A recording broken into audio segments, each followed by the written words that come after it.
Hey friends, how is everybody else feeling? Is anyone else exhausted or is it just me? Let me know in the comments, but I have a feeling that there's probably a few of you who are feeling the same way that I'm feeling today as well. I've felt so exhausted lately, exhausted with overconsumption and over planning. Every day I, go on my phone, I check social media, and there's always a new trend, a new way to live my life, a new routine to follow, a new kind of lifestyle that's trending, and new tips on how to do X, Y, and Z, and all the different ways that I should be doing my routine, how to be more productive, how to get more done, how to hustle harder. And then no, actually, girl boss is dead, and now you should lean into your feminine energy and you should choose a soft life, and there's the 75 hard challenge, and if that doesn't work then do the 75 soft challenge, and there's just all these different challenges and different suggested ways to live your life, to live the best life that we're just consuming every single day. At least I know I'm consuming that every single day. And as someone who posts content as well as consumes it, I'm not just a victim to this, I also contribute heavily to this as well. So recently I've decided I really want to change this. I want to change how I'm feeling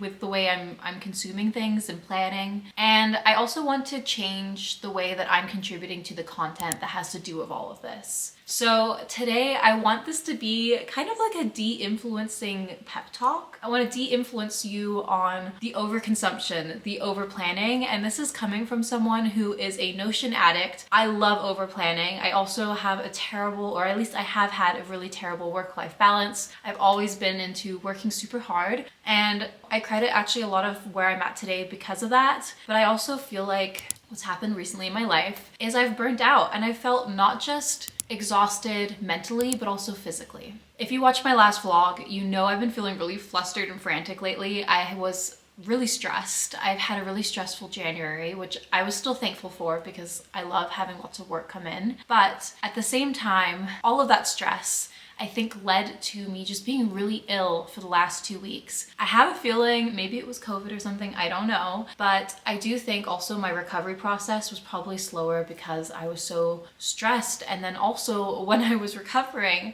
over these last 2 weeks, I felt so ill. All I did was scroll and scroll and scroll. I definitely fell into the doom scrolling habit, and it made me feel so much worse because then when I was laying there sick, I was beating myself up for not following all the different habits that I had wanted to do and not being this super productive person and not following all these trends. And so not only was I just like physically unable to do a lot of work because I was ill, mentally I was also beating myself up. And I think that is probably partly why it took me so long to beat this cold. I don't know if you guys can still kind of hear it in my voice, but it really knocked me out for the last 2 weeks. But you know what? I'm thankful in a way that I had this illness and I over-scrolled because it led me into such a horrible mental place that I was like, I need to just stop and reframe and rethink how I'm going about things, because to consume this much content, to beat myself up in this way mentally about how I'm achieving things in life and am I not planning things correctly, it's just not a good way to live. And I really want to just peel back all of that and start fresh. So if you've been watching my channel for a while, you know I started off January strong with like a vision board video, and then I was doing this like 75-day challenge to improve my life, and I had 12 different habits I had to keep up with, and then I felt overwhelmed with that, so I decided to try like the 12-week year planner that people recommend in Notion. And I totally flopped on that because I overplanned in that way as well. So I'm finally just taking a break from all of that, because to do all these different habits all the time because I think this is how I need to improve my life or structure things based on what I've seen online, it just leads to burnout so fast. And that's how I got feeling so exhausted with everything. It made me feel like I was failing if I just skipped a day of doing all these habits and these different things.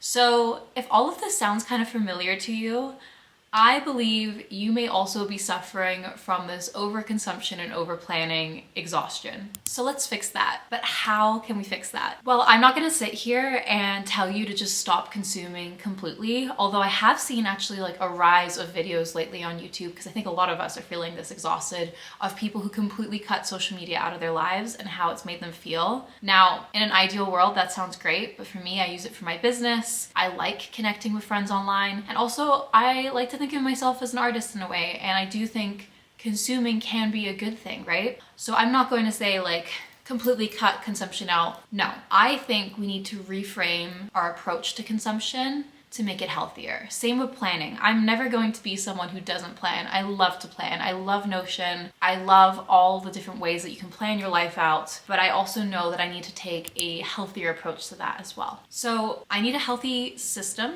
that helps create boundaries and kind of a barrier between my life and what I actually want and social media and what it's telling me that I should want. So to start, let's ditch the toxic concept that you need to plan every aspect of your life. It's just not healthy. So instead, I'm going back to the basics. Today, I'm just grabbing my sketchbook journal and I'm just gonna write out a handful of goals to focus on for the next month. Not 20, not 12 different habits to do every single day, just a handful. Because I've realized if you're not enjoying what you're doing, whether it's consistently working out, maybe it's the 12-week year planner, maybe it's, 12 habits a day that you've decided that you need to do for the next 75 days. If you're not enjoying it, then what is the point of doing it? Because when you build a routine, you build it with the intention of keeping it. So if you're not happy, you only have one life. So let's make sure that what you're working towards and what you're currently working on is still enjoyable. You can have discipline and still enjoy what you're doing. Essentially, I just don't want you checking off boxes that you don't care about every single day.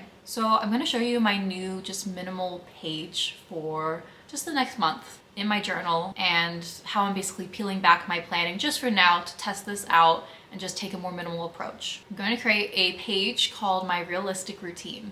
So on this page, I have my daily non-negotiables. So this could be as simple as just making sure I'm drinking enough water, maybe a daily walk, not like 15 different habits that I must complete.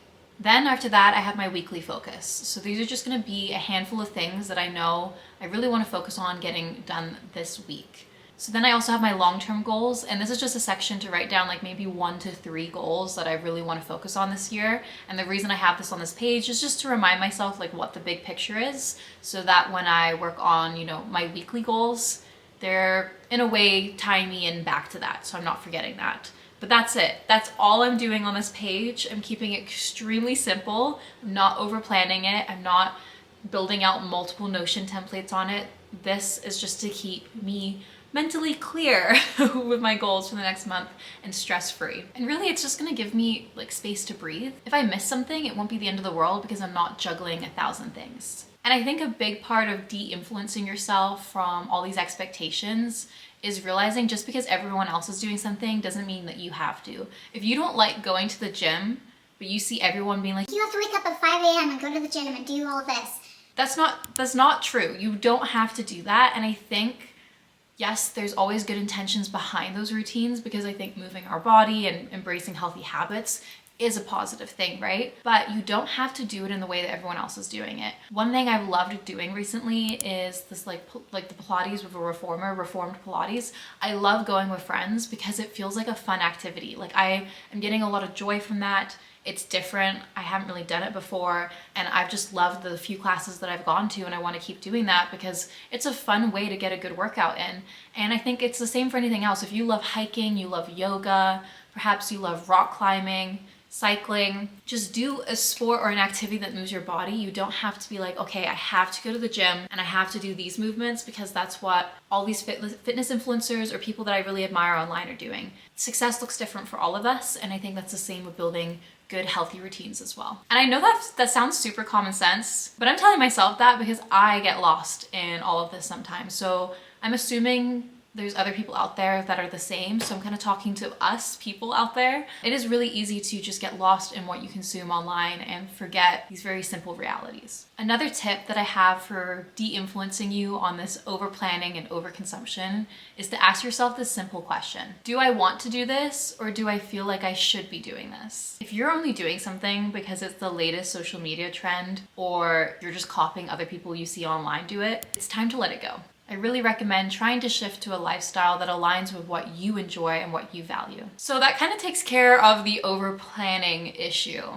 But what about the overconsumption issue? Because that's a little trickier if we're still planning to consume content. We're not going to cut it out completely. How do we approach it in a way that's healthier? How do we prevent ourselves from doom scrolling? I actually have a system that I'm working on that I want to share with you all, perhaps in the next video once I've completed it. But my little tip for now is to kind of think of it this way, right? So when you were in school and you crammed for a test, Did you remember anything once that test was over? I found that I didn't. If I crammed for a test just a few days before, I never really remember that material after. And I think it's because when you consume things at a really fast pace and you don't ask yourself, like, do I understand this, or really try to teach yourself a concept, it's so easy to forget it. And I feel like I'm that way with social media and content. Because it's like, if I can't even remember the 10 TikToks I just watched, or if I watched a bunch of different YouTube videos and I'm skipping between them all and I can't even remember what they were called, that's a problem.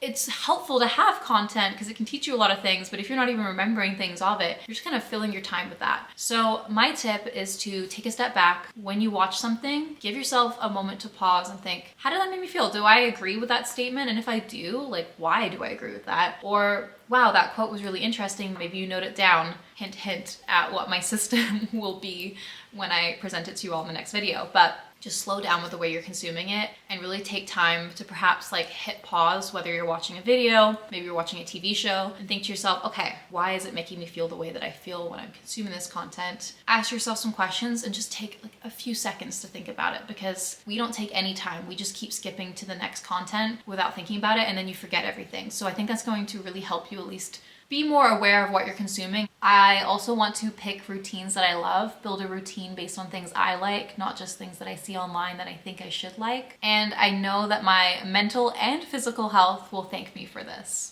I will explain kind of my ideas for fixing the overconsumption issue more in my next video, which I'm excited to show you guys once I have that system built out. But for now, that is all I have for my little de-influencing pep talk for the week. If you found this video helpful, like, subscribe, perhaps leave a comment below on something that you've been struggling with and your tips for working on that as well, or maybe even send it as a reminder to someone that you think needs help slowing down as well. And with that, thank you for watching, and I will see you all in next week's video. Bye, friends.